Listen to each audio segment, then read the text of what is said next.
Hi, bro. Well, we're recording. Brandon, thank you so much for joining me on my podcast. I really appreciate your time. Thank you so much for having me. Yeah, so, man, where do we start with you? You are very young and up and coming in terms of the brand that you're building for yourself. One of the things about your work that I have found very interesting is that uh, and I want you to talk about this and to comment on it, but there's nothing really for you to sell. There's no product aligned with your work. You truly, genuinely, at least in my interpretation, seem like you are just using the internet and using your writing to try to be better, try to be a better person, try to be more productive, try to find ways to add value and be more mindful in your own life. So I'd like to just open it up with your website, with your Twitter. Tell people what you're trying to accomplish with all of your work. Yeah, so hey everyone, I'm Brandon. I'm currently 19 and I'm about to be an incoming freshman at Columbia. And kind of all this stuff about producing online started because basically coronavirus, right? Like I graduated high school and normally I was planning on traveling with my friends, visit Asia or Europe. We were actually still deciding between the two before all this happened. And basically, I kind of viewed the summer as an opportunity to explore different things. And so, what I write about currently is focused on mindful productivity and mental models and things like that. And basically, that idea is something that stemmed from school, right? Where a lot of people at school are just focused on getting your work done as fast as possible, getting the best scores, like hustling at all costs. And I feel like that to a sense is a good thing, right? You should work hard, you should pursue what you want, but a lot of times I see a lot of people around me get burnt out and they aren't really mindful with how they segment their time. They don't have good school life balance in a sense. And I just want to promote some things personally to talk about that. But I think what Twitter and the podcast has also led to is just finding out what I want to do myself, right? Because at this age, a lot of times the things you're asked are like, what do you want to major in? Or what do you want to do in the future? And instead of trying to solely rely on school and kind of what I'm learning to define that, I'm just trying to talk to as many different cool people on the internet as possible to see like, oh, maybe I want to do that, right? Like on the podcast, I talked with Pomp the other day, and he's a newsletter writer. He's like a very business centric content creator. And I thought that was interesting. Today I talked with Steve Schlafman. He's a VC and more kind of an institutional investor. And so seeing what that life like that is like.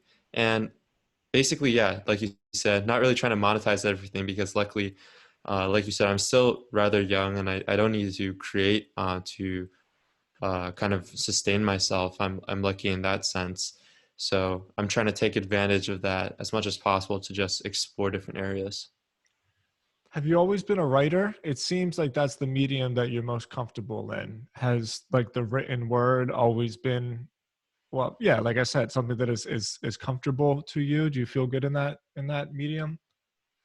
I'd say I'm pretty good at writing in a sense that I like English was not my favorite subject in school. I'll start off with that, and that I think writing on the internet is really different and Yeah. it's more almost like analytical and how you think.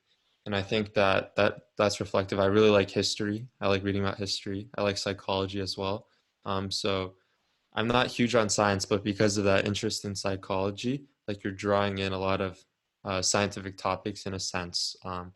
But I think because of that balance, I'm more suited to write on the internet. I feel like on the internet, kind of what you're trying to get across is to give people things that they can take action on. I feel like that's the most effective writing. You definitely want to weave in your personal stories and personal interests and what you've read on history, and a lot of that is through kind of like historical examples, which is where I feel most comfortable. So I'd say, yeah, definitely that medium so far has been kind of what I've been trying to create through.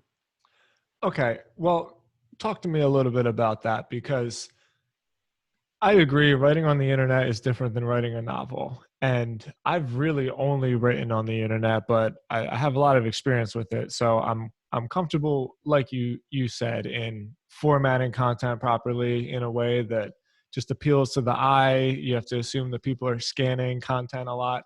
But when I read, especially on Twitter, but I read a couple issues of your newsletter, and you used historical examples a lot. So when I spoke to Jack, and we're going to talk about Jack a little bit, but you remind me of him in a certain way, whereas he was telling me about pattern interrupts, where all the things that he creates, he makes it so that if you're just scrolling through a feed, the same endless feed, when you see it, it makes you stop. It makes you stand out.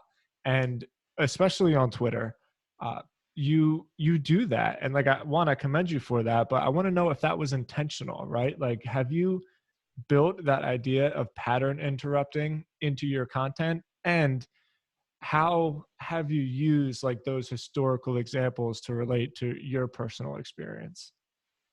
Yeah, I think it's not intentional at all, especially on Twitter. I think it was more of kind of just trying to see what other people do really well. And obviously, I looked at Jack as an example, and I one of the things I look up to most about Jack is his ability to kind of distill things, um, and really get to them at a core level and make them really easy to understand to people and really clear to people. And I almost kind of want to reflect that, but instead of relying too much on visual things where that's his specialty, using more of the words and like most people on Twitter. And I think I actually want to get better at using historical examples in the newsletter. I think that I want to transition more towards right now it's kind of like 50-50 where maybe not even I'd say it's around 40% original content stuff I'm writing and 60% curated ideas, which is a good balance and a fine balance. But I'm starting, I think I see an opportunity where I'm going to be starting school soon, and one of the areas that makes Columbia special is that we have the core curriculum, and there's like they go through a lot of these cool philosophy books, right? Iliad, things like that. And one of the ideas I had was just adding a section to the newsletter where you take an example from one of the things we're reading or learning this week and trying to make it more applicable. Because one of the things I think is that it's a lot of people don't really kind of like use history as much or kind of view it as an actionable skill because it's hard to translate some of the lessons. So I think extracting some of those ideas and those stories will be really unique in a sense where not a lot of people are doing that right now. No, I agree, but I mean, go a little bit further with that, because I'm a huge history nerd. When you said history, I got excited about that. I'm like, my wife always makes fun of me for reading like World War I battle history books as I go to bed. I just can't get enough of it. I find it so fascinating, and there's so many times. And forgive me, I'm elaborating here a little bit, but I think we're talking about the same thing. There's so many times where I see things play out, and I think to myself, that's happened again over and over and over again in like the same exact sequence. So is what you're doing trying to take these elements of history or these elements of like other people's past experiences that we know can be applied to my life, like maybe not in the same exact scenario, but there's a direct context there where if I take that and I put it into simple English, I could probably learn something from it, and more importantly, like you said, like apply it. Yeah, 100%. And I think that elements of that are happening, right? Like there's a lot of people that follow Stoicism or Buddhism in that sense, and they're taking lessons from those spheres. But I think that there's other ways to explore that, and I think it'd be similar to a format almost that James Clear uses a lot, where he's using a story to kind of make his point about why this idea or characteristic of habit formation is so important. Like he references a lot of the Stoics, like I said, but he also references more recent historical examples, right? He talks his first chapter, right? It's about that British cycling team and taking it just like an example no one else would have thought would to be significant and applying it to his sphere and his craft.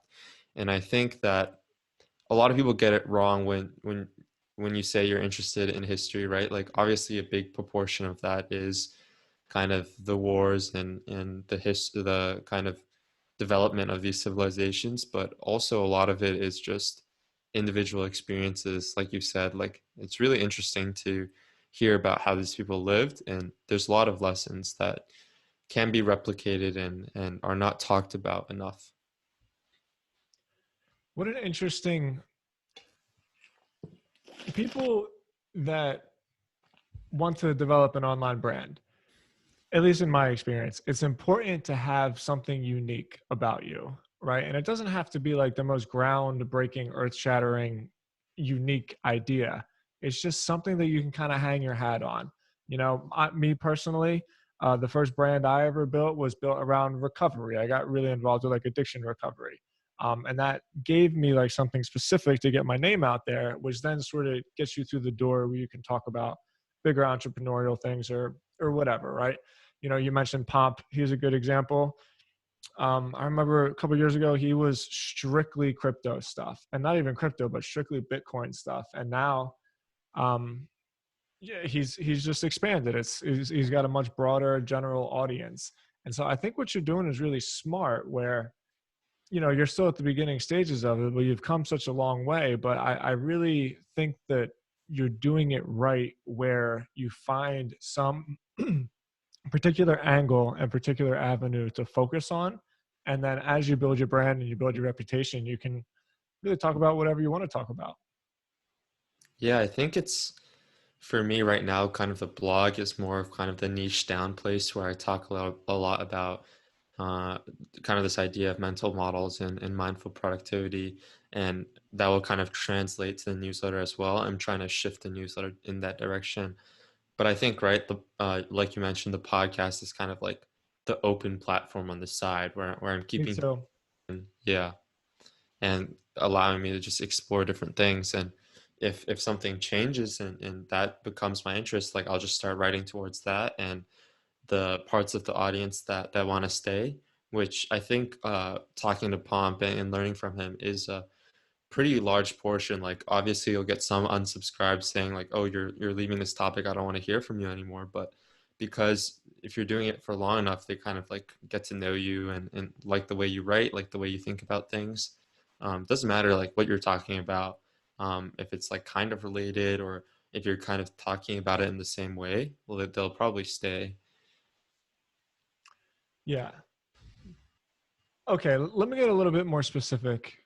For somebody that's just turning into this, what the hell is a mental model? What the hell does it mean to have mindful productivity? If somebody wants to learn from you, what's the first thing that you would tell them? Yeah, I think a mental model is basically these ways, these formats for how to look at things. If you think of your brain as kind of like an operating system, like a computer, like a Mac, for example, the Mac operating system, mental models are basically the different apps that you put in. And the great thing about mental models, I think, a lot of people have been really interested in them after Charlie Munger has been pushing them, Warren Buffett's partner. But Mm-hmm. I think the great thing is that they're drawn from every different kind of like section that you can study from. Like there's mental models from economics, right? Opportunity cost, scarcity mindset, and but game theory. But there's also mental models that you can draw from like other parts of sciences, like life sciences, thermodynamics, the second law. And basically you're looking at those things and thinking, how can they apply to me in different areas of my life, right? How can you take game theory and then apply that to a business or apply that to kind of social settings or like your friends? And I think now a lot of people are coming up with their own mental models and bringing a lot of mental models into the forefront of discussion. I think when you look at what Elon Musk is doing with first principles, right? Everyone's talking about first principles thinking now. It's just a way for people to change their understanding of the world, or change is the wrong word. I'd say reframe their understanding of the world. I love how you put when you talked about entropy or the second law of thermodynamics, that really hit a chord with me. because all of a sudden I understood that you can take this concept, this grand idea, and model it to anything, right? So I talk to my employees all the time. I'm like, guys, remember, if you just leave it be, the natural state of things is going to be chaos. So, like, it's the same way that cobwebs build up in the corner. It's the same way that over time, the billiard balls on a pool table, you can put them in the triangle, but if you just leave them to themselves, they're going to somehow get scattered all over, right? Like the natural state of things is to be chaotic. And so I use this mental model, this idea of entropy, in talking with my employees, with just the importance of like constantly pruning all of those little things that slip by. I think that's a good example. I'm looking for your like verification on that. Yeah, 100%. It's basically kind of like a recipe for regular decision making. Nice. And I've heard this from George McKenzie, who's pretty big on Twitter too, but that definition really sticks and applies to what you're talking about, right? Because it's something that once you say it to someone and like you said, once you're talking to your employees, it makes a lot more sense with them to Mm. them, right? When you're giving them this example and they kind of understand it and they see it in nature and then they can kind of see how it applies to them. And so, yeah, it's just ways to make your thinking easier and break down these really complex topics by kind of viewing them in the frame of other things that kind of you're already familiar with. Yeah, makes perfect sense. Okay, so we're talking a little bit about what your your message is, the core of your message, at least right now. One of the things that I'm curious about is, as someone who's 19, I'm 34, so I've seen social media at the very beginning and I've seen like where it's evolved to. And forgive me for painting you into a corner, but one person, the typical person would think like, oh, he's a Gen Z, he's going to be on TikTok, he's going to be on Instagram, like Twitter.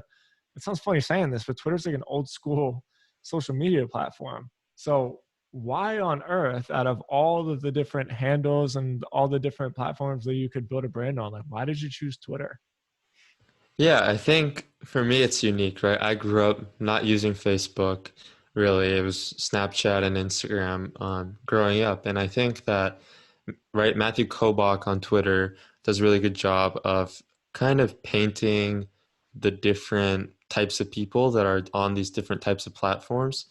And right, like Twitter is where people that have a lot of cool ideas kind of gather. TikTok is where a lot of people who have ideas in a sense, but in a different format where it's a lot more creative ideas, I'd say, go on TikTok and more visual ideas. Instagram is for more aesthetic people.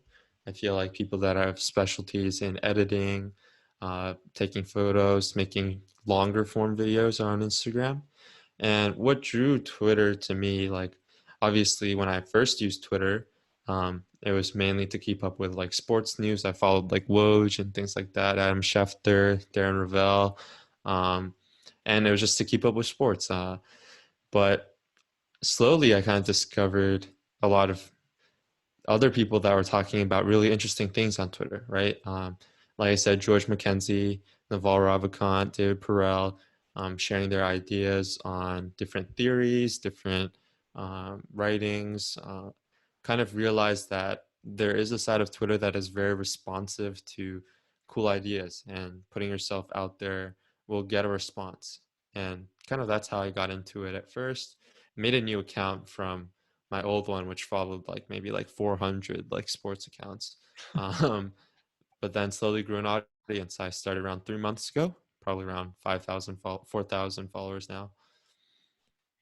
I think that's very insightful of you, and I agree. So, one of the bands I built, one of the brands I built, we're close to 500,000 followers, and most of them are on Facebook, and it's great. It's a great audience, but even with that being said, when people approach me about social media, the first thing I always tell them is like Twitter. Twitter is the best one by far. And the reason why I personally like it, and I want to hear your thoughts on this, is because people are very receptive on Twitter. Like I have met some of the coolest people on Twitter and have continued to this day to have really great conversations. I mean, let's take you and I. who knows? Maybe we'll turn off this podcast and you won't ever talk to me again, but maybe we'll continue to be friends and we can share information with each other. I got a friend who lives in Argentina, this guy named Gans. He has this really cool newsletter called Seed Table, all about European tech. I met Jack on Twitter. It's just a great place to meet people, to network. I mean, Pomp is another example. To meet people, to share ideas, and like more importantly, I don't know what it is. It's almost like different social media platforms have different personalities. But when somebody messages me on Facebook, I just instantly assume it's spam. And the same, like I don't even have an Instagram account because is it even possible to get like a real message on Instagram, right? But when I hear from people on Twitter, I just assume that it's somebody genuinely looking to share ideas with me. And I don't know how it got that way, but I'm really glad it is because Twitter is like all the other social media platforms have made my life like not worse, but just not better, and Twitter's made my life better. Yeah, I would agree. I think that the biggest thing is finding the right people on Twitter. And then once you're in, you follow maybe even one or two people, seeing also who they like and who they follow, who they tag. It's really easy to kind of grow your network in the right direction. Whereas Instagram, LinkedIn, Facebook, it's a lot more filled with bots. I feel like that's one thing that is really problematic in terms of who can reach out to you. I think Twitter also some people might come across that issue, but they have a better filtering mechanism. Yeah. And also I feel like it's easier to kind of reach out. Like you said, I feel like the barrier is less so there just because once you see, I think the biggest thing is once you see someone's timeline, right? You see what they're posting, you see their bio. It's a lot more open on Twitter than Instagram or LinkedIn where you have to be friends with someone or connected with someone to get all their information. You feel like you know who they are already by seeing their thoughts, their tweets. You kind of see what their personality is like, what they're interested in. And so I feel like that's what makes it so easy to make connections. It's easier to tell if someone's like a real person and not a bot on Twitter. Hmm. Yeah, I agree. All right. You're a really interesting kid, Brandon. I want to talk a little bit more about you. And this isn't a direction that I typically go, but I think you're a prime example for a young person who is looking to build a brand because the mistake that I think people make, especially young people, is they just get hooked on followers and they think that they need to be sensationalist and they need to create controversy and all that. But there's like a huge audience for people that are into real meaningful ideas and deep thought provoking content. And um, and so, okay, with that in mind, to paint some of the context, like what are the kind of things that you're interested in? You're a freshman in college. What is it that you're studying? Like where are you trying to grow with your own mental capacity? Right. I think that's an interesting point that you brought up about kind of the balance between what you want to do with social media and how you want to grow it. I think, yeah, it's true that a lot of content creators get a bad rep because there is there seems to be controversy following them around all the time. Personally, I try and minimize that on Twitter, right? I block it. I think one of the best things about Twitter is that you can curate your feed. You can Mm-hmm. block out a lot of terms. You can block out a lot of accounts.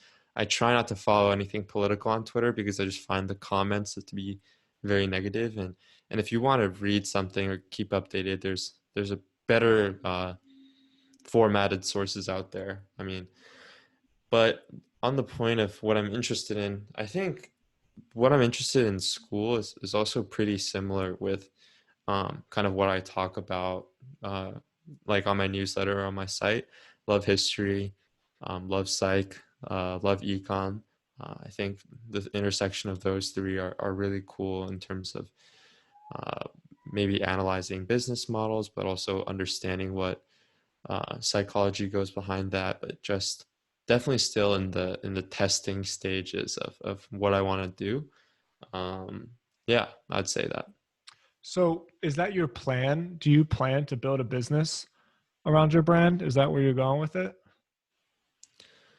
I'm not sure yet. I think the goal is to just continue to produce content about whatever I'm interested in. I don't have to stick with a certain topic. And I think that obviously school gives like good a good kind of base in terms of like defining like some of the things I'm exposed to, some of the concepts they're teaching me. But it's not going to be like the only thing surrounding kind of the brand. Yeah, it's definitely still early stages yet, and I haven't actually had the experience of going to school and doing this on the side yet. So I feel like I'm trying to have an idea of what that's going to look like, but I mean, you can never really predict what something's like without Hmm. actually experiencing it. So Yeah, I mean, in ideally, do you plan to keep doing what you're doing in the same kind of volume that you're doing it? Is that your goal?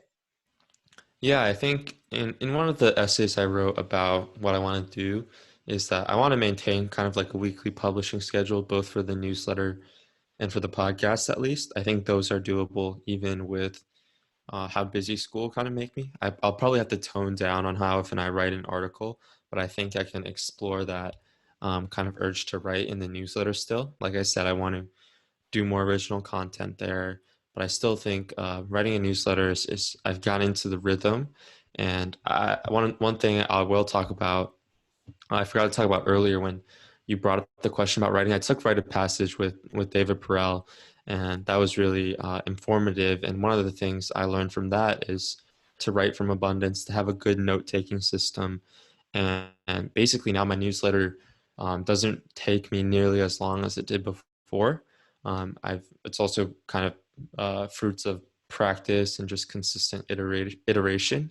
I kind of know throughout the week, right? I'm drafting a little bit throughout the week, and so I think that'll set me up well for the future where it won't take up that much time.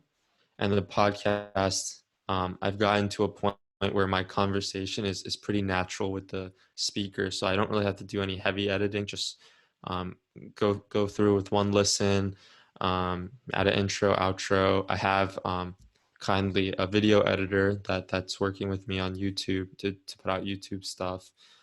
Just kind of did an agreement with him, and so that would like definitely lighten my workload a lot because I'm not the best video editor by any means or any stretch of the imagination. But he's just someone who kind of liked the content I was putting out, liked the podcast, and hopped on board. So that's kind of the goal, to at least sustain those two. Yeah, okay. I need to. I was gonna transition to some of your visualized value work, but I'm dying to know, what do you mean by write from abundance? Like, what does that mean? Yeah, so we have, the biggest problem we face when we write, right, is when we look at the page and it's just empty and our brain is empty and we don't Mhm. really know what we want to talk about. We have a general topic and maybe we have a couple ideas or sources about where we want to go. But in general, it feels like we're forcing stuff onto the paper, right? Um, but after taking Read a Passage, the important thing is that writing is not kind of like only maybe like 20% of it is 20% of the importance is when you're actually sitting down at your desk and you're like smashing away at the keyboard. The rest of it is collecting experiences, reading books, reading articles, listening to podcasts or videos. And from those kind of like when you're consuming those, you're not just kind of sitting there and consuming, but you're actively highlighting. You're actively taking those highlights and summarizing them into your own words so they stick to your mind, and you're putting them in a system where it'll likely resurface. So I use this app called Readwise, which kind of takes 10 of the highlights that you've had in your time and surface them every day. And looking through them, you'll come across some cool ideas that you'll be like, oh, maybe that'll fit in this article I'm writing about, or oh, that gives me inspiration for this new article. And a lot of times now, with such powerful apps like Chrome, you kind of like, when I'm writing something, like I can easily link to something like mental models, right? And when I click mental models, I'll have like 20 or so articles with different highlights, different notes from there, and you can just draw on that. And so now, like when I'm writing my newsletter, when I open up the page, it's like 50% complete, right? Because when I'm reading articles in the week and I think like, oh, this is something I want to add to my newsletter, I'll just tag it like newsletter 14, newsletter 14, newsletter 14. And when I open it up on today and I get to write before it goes out on Sunday, like it's basically done. It's like 50% done. And the rest is just streamlining it, sending it to some people for feedback, obviously adding my original content, stuff like that. But that goes the same for articles, right? You'll have a lot of the statistical research, you'll have a lot of the definitions you want to use, you have a lot of the examples you want to use, historical or current, just based off the highlights you've made.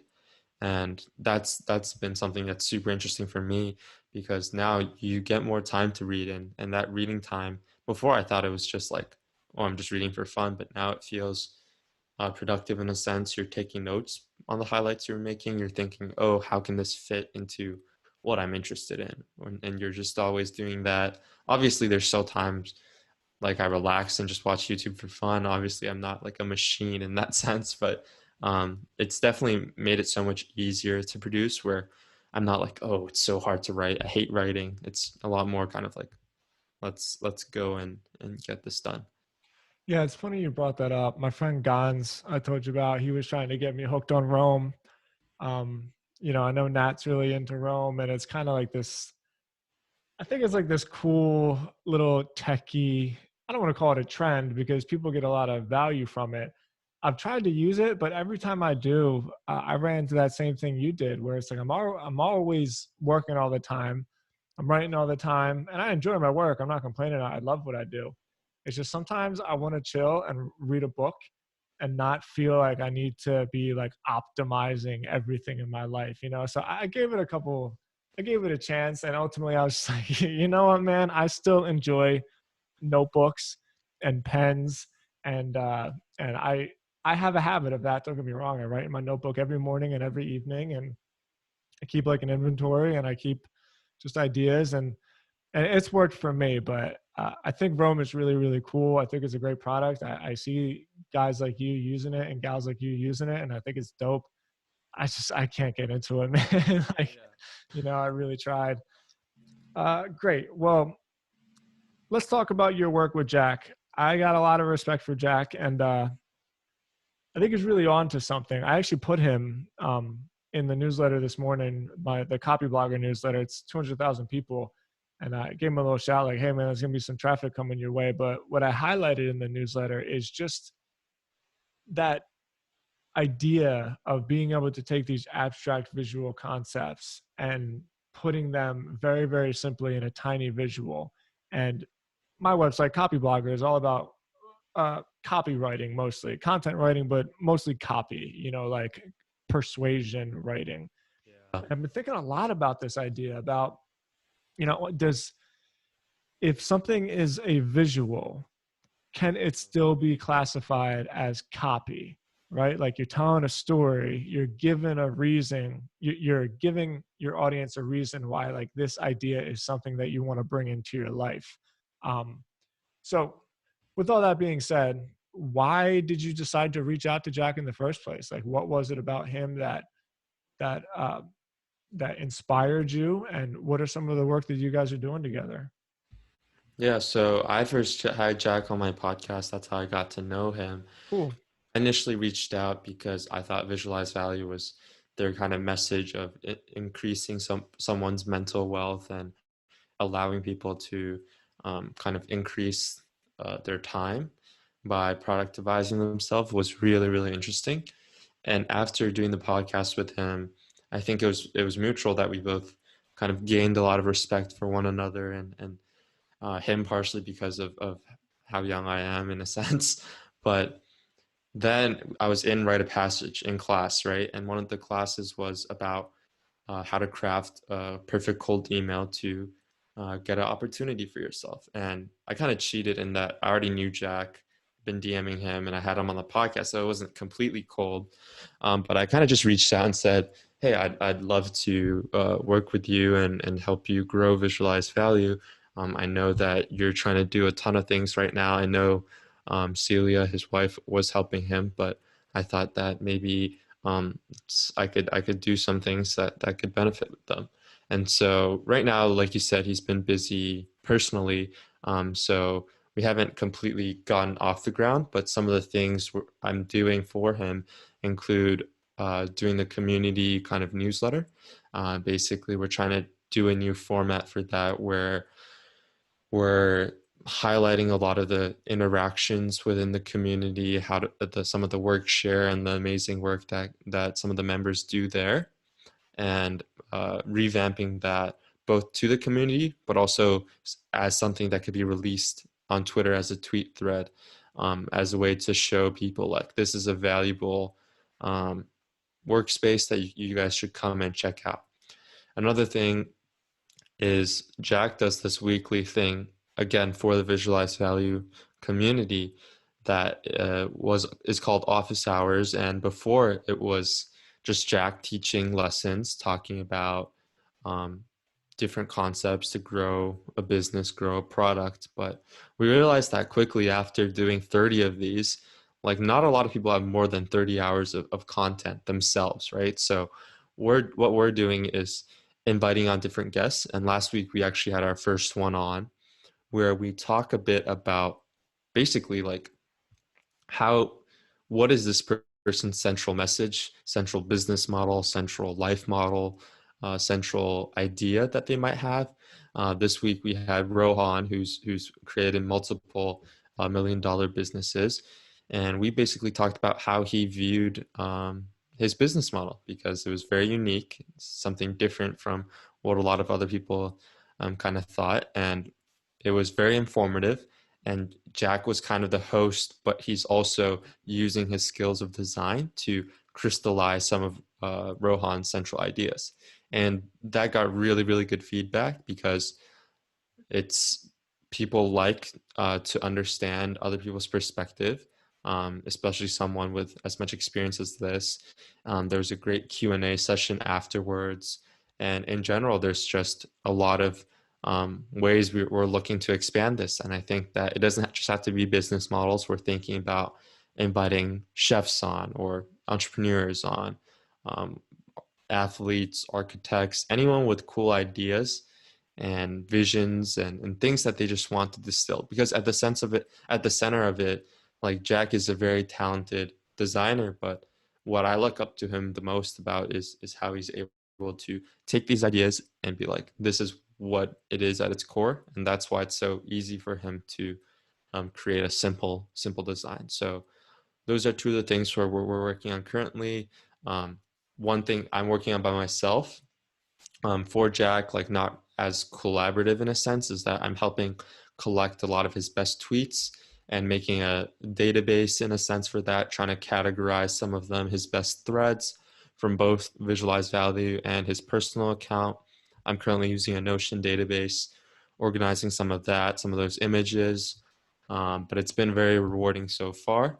Um, Kind of every time I make some updates with that, send it to him for revision and doing that. So maybe eventually it'll become kind of like a website that people can search through because Twitter, it's kind of hard to Yeah.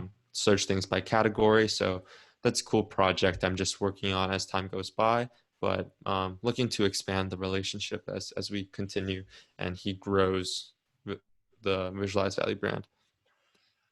All right. So, last question, man. You've been very generous with your time, and I really appreciate it.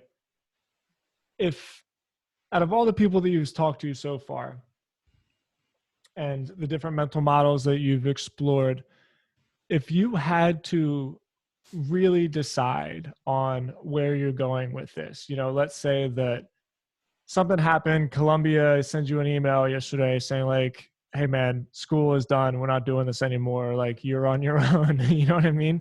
Where Yeah. would you take it? Like if you had to develop a brand and your your uh, your lifestyle and your well-being depended on it, like what would be your decision right now?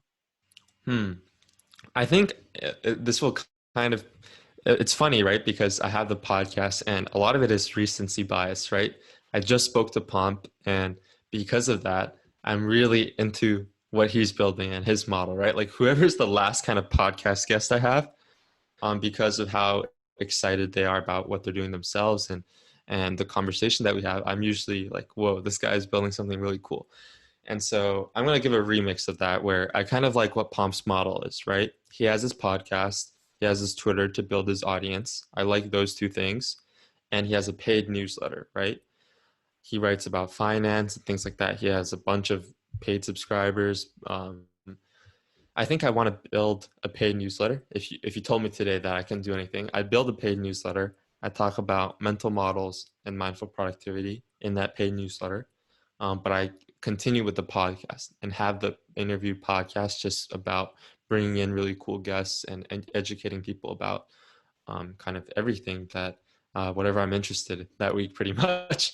Um, and I think that I would also basically take some of the lessons from Jack, right, and look to productivize myself, right?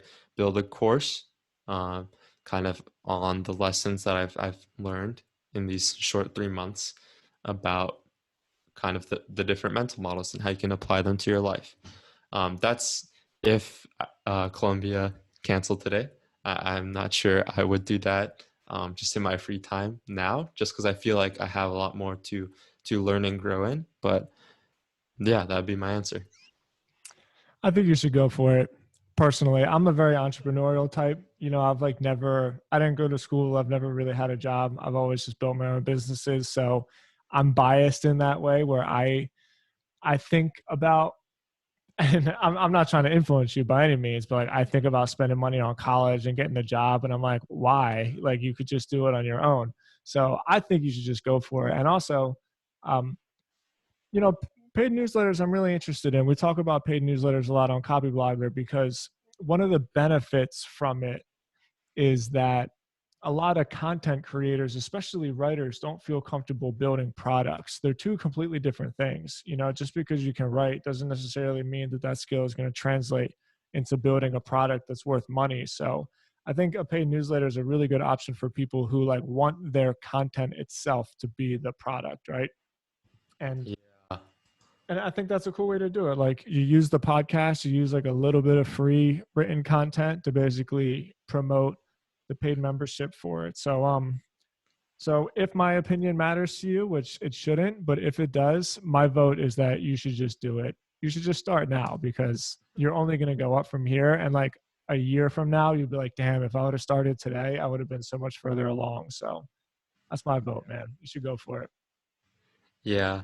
I think it's just that I have the idea of where I want to build the newsletter, and it kind of coincides with what I'm doing. Um, I think I want to test it at least. Like I want to test run it at school for 1 year because the content is so overlapping in that sense and in that direction. But Yeah. yeah, definitely take that advice and think about what to build and how to product myself. Well, you got a lot to offer, man. I'll definitely be following along with you. I'm a fan of what you're doing. You inspire me for what it's worth. I've always been you. One thing I'll end on this that I think people can learn from you is just getting out of your own way with just hit and publish, right? Because the thing that cripples people is, I don't want to put this out there. What are they going to think of me? Or like, what about this idea? Does this suck? Does this sound stupid? And like, you've been very courageous with your willingness to just put yourself out there. So I think there's a lot of people can learn from you. So yeah, brother, thank you so much for your time. Where can people find you? They can find me on Twitter, and I can send you a link in the description. And the podcast is on my website, just my name, brandonjohn.com, and also a YouTube channel that is very much in the works right now, but there'll be a lot more content coming on there in the coming weeks. Beautiful. I will definitely have all that linked up in the show notes of my website and also the show notes of the podcast. Brandon, one more time, thank you so much for your time. I'm a fan of your work. I hope we can do this again. Thank you so much, man. All right, brother.